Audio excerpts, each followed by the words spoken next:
Et tu Brute, then falls Caesar. These are the romanticized last words of Julius Caesar made immortal by one William Shakespeare. It is the final sentence he spoke to his close friend Brutus, his close friend who stabbed him in the back. The theme of betrayal has been prevalent in stories throughout history, from Othello to Harry Potter, and when well executed, it provides for captivating storytelling. For me, the traitor trope has always been one I love to hate to love. Seeing a betrayer show their true colours while the betrayed watches in stunned shock as the person they unconditionally trusted turns against them is nothing short of thrilling. The drama, the raw emotions that can be created and explored through an impactful betrayal are a goldmine for any storyteller. These moments can act as a crucible that propels the characters caught in them into a brand new state of being, all while setting the stage for what lies in the future. If the storyteller plays their cards right, it can use it to shape the course of the entire story, as well as define it. And in the case of Attack on Titan, it did exactly that.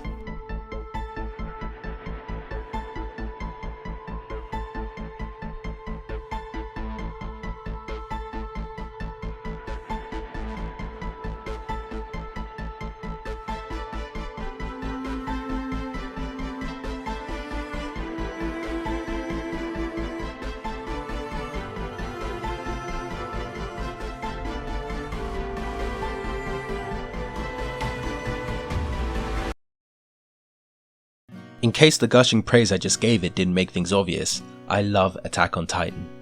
Every season of the anime has knocked it out of the park, and if the manga sticks the landing, it'll be my personal favourite of all time. But I didn't always feel this way. Once upon a time, I didn't have a lick of interest in Attack on Titan at all. For a moment, let's rewind to 2013. 30 Rock is ending, the Sharknado craze is beginning, and two shows are leading the charge in rising popularity. And those shows are Game of Thrones and Attack on Titan. At the time, most of my friends were watching both, and as friends do, they tried their best to turn me on to them. But when I found out Game of Thrones was based on a book series, I said I'd take a stab at reading those first before I touched the show. In the end, I didn't do either, but judging by the car crash that was season 8, I think I dodged a bullet there. As for Attack on Titan, I wasn't interested in checking it out until 2014, and when I was, it was because from the clips I was shown, I'd mistakenly assumed it was a horror anime, and for someone who developed a love of the genre after spending his childhood watching age-inappropriate scary movies, my curiosity was piqued. But before I even had a chance to watch a single episode, one of my friends decided that spoiling the first few was a surefire way to get me to drop everything and watch the show on the spot. Unfortunately, he did a very bad job of explaining what the show was about, and when he started talking about Eren being a titan shifter who fights other titans, I wrote the show off as just another shonen battle anime. For years, I didn't touch Attack on Titan. For years, I just didn't care about it. The only details I ever knew about it came from the first few episodes, and as time went by, even my knowledge of that faded. Then, on one fateful day in 2019, a full 5 years later, I heard it. I was doing some work, listening to music, and nestled in the endless shuffle of YouTube recommendations, a song began to play. One that lifted my soul from its body with its very first note.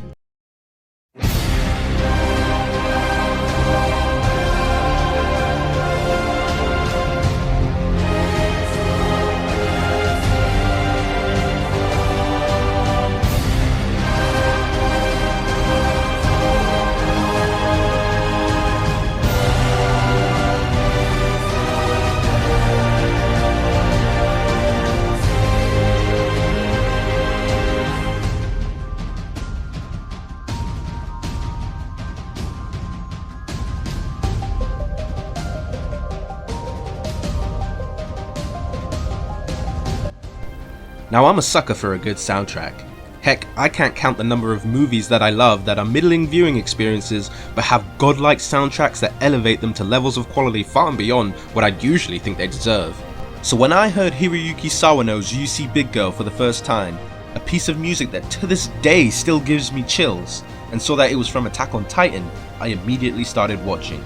Luckily for me, season 3 had already wrapped up, so I had all 3 seasons available for my binge watching pleasure. And boy did I binge the crap out of all of them. Season 1 and its fantastic introduction to the show's world and characters. Season 2 and its expansion and development of everything introduced in the season prior. And Season 3 and its successful execution and deliverance of the story that had been intricately crafted in the seasons before. In a week, Attack on Titan had gone from something below my notice to one of my favourite animes, and once I finished Season 3 and immediately began to read the manga, a few days later it was one of my favourite mangas too. Now I could comfortably sit here for hours ranting and raving about how amazing Attack on Titan's character interaction, narrative weaving and story execution is, but this video isn't about that. It's about the one scene that cemented the show as a masterpiece in my mind. The one scene that first introduced the piece of music that had spurred me to watch it in the first place. It's about the reveal of Reiner and Bertholdt's true nature.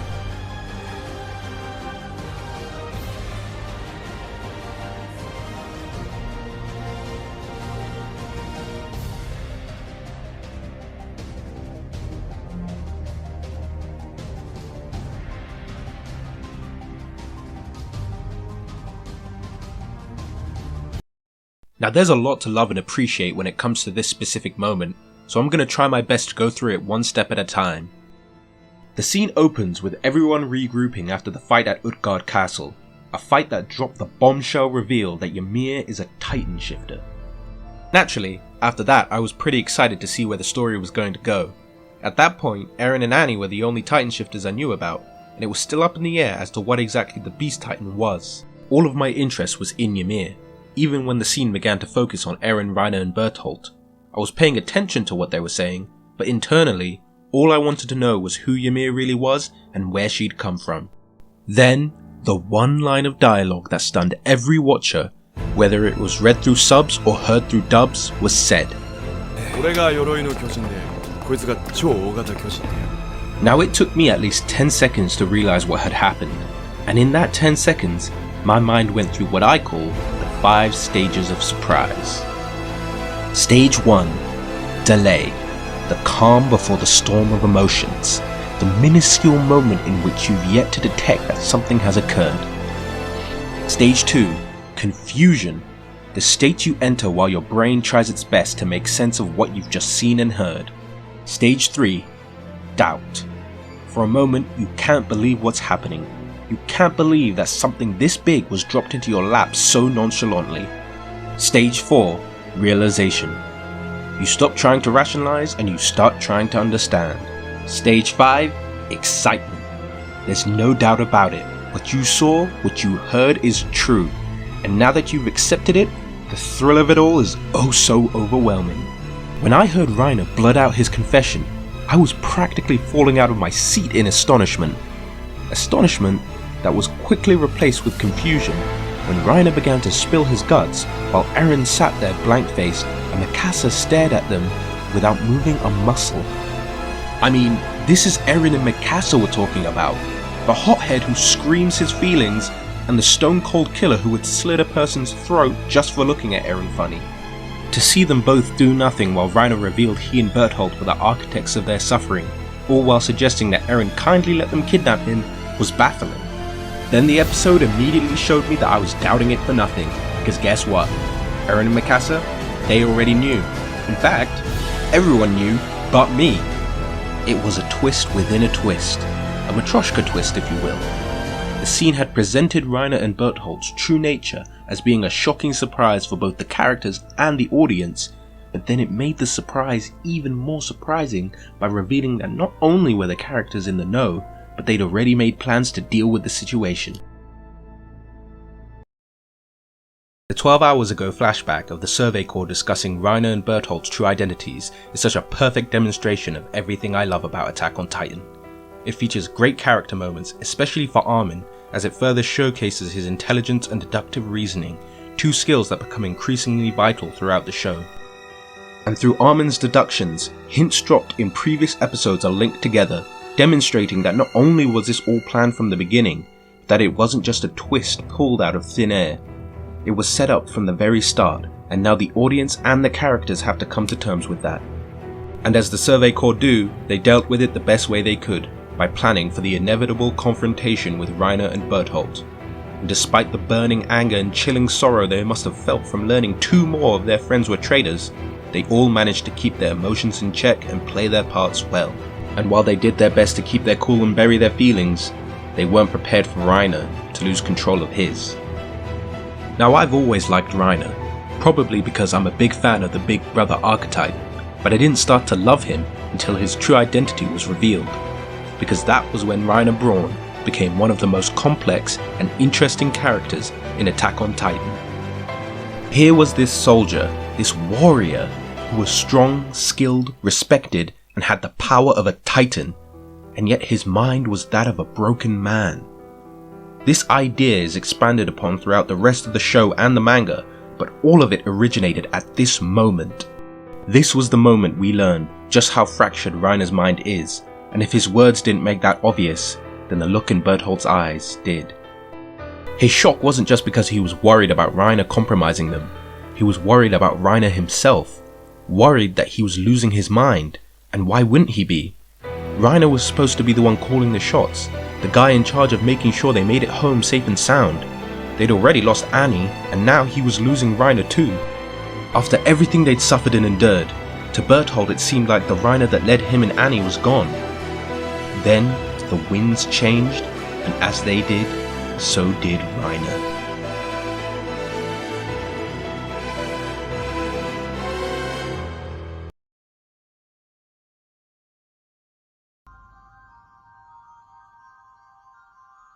At the beginning of this video, I talked about how much I enjoy a good betrayal, and that when it's well executed, it can define an entire story. Well, this was the moment that Attack on Titan achieved that. The build up to it was already a 10, but its execution? Now that's an 11 if I've ever seen one.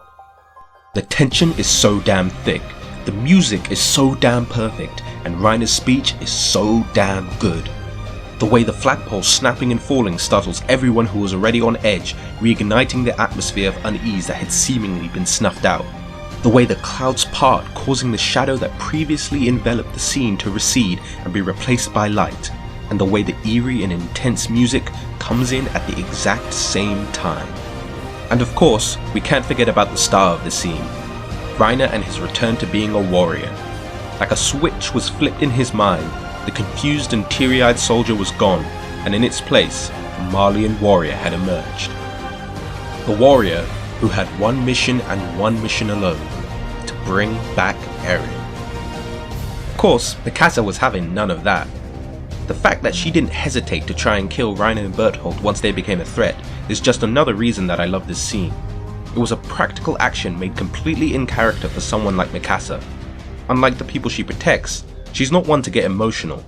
And that brings us to Eren, the one who saw Reiner as a big brother, who saw Bertholdt as a timid wallflower, who saw them both as a friend. And even though he knew what they were before they transformed, he never expected them to actually do so. They were his comrades after all, even if they were secretly Titans. But once they did, that was when he understood the severity of the truth. His friends were gone, and in their place, the monsters that destroyed his life stood. Once the shock wore off, once he was no longer numbed by disbelief, the true payoff of a betrayal arrived. The betrayed's reaction. And Eren's sent chills down my spine.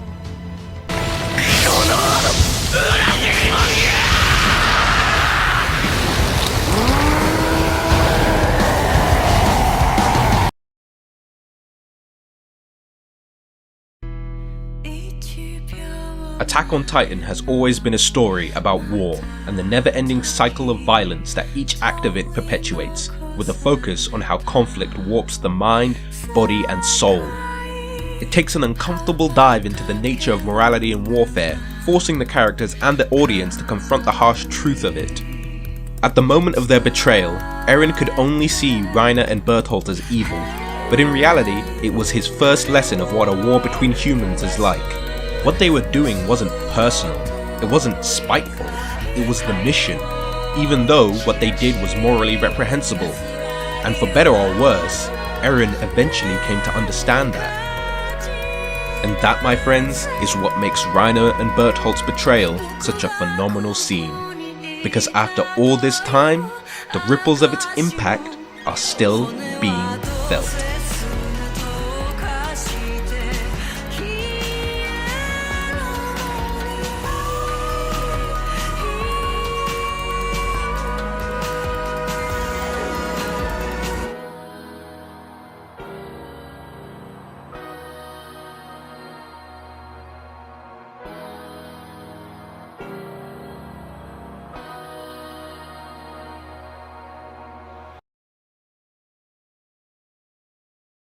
The kill zones betrayed me?